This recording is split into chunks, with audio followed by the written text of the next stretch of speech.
Welcome to the Banker Lamp. Please enjoy the video. In this video, I will compare the Tesla Model Y versus the Ford Mustang Mach-E. Both are popular electric SUVs, but they offer distinct experiences. We'll explore their range, charging speeds, and how quickly they accelerate. We'll also look at how much space you get inside for passengers and cargo, helping you decide which electric crossover best fits your lifestyle and needs. When it comes to performance, both vehicles deliver impressive electric power. The Model Y offers quick acceleration, reaching 60 miles per hour in as little as 3.5 seconds for its performance trim.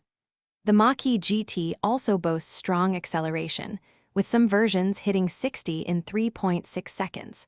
While the Model Y often feels agile, the Mach-E provides a more traditional, engaging driving feel with comfortable seating and a refined ride, especially in its GT Performance Edition.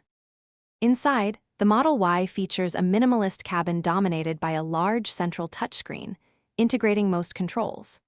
The Mach-E offers a more conventional, warmer interior with a 15.5-inch vertical touchscreen and a separate driver display.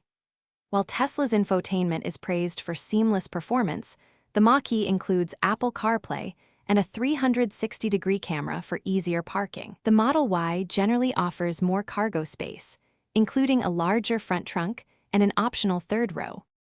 Considering value, the Mach-E often has a lower starting price, with some trims beginning around $40,000 compared to the Model Y's starting price of approximately $45,000. Both vehicles have been eligible for the $7,500 federal tax credit, making them more accessible.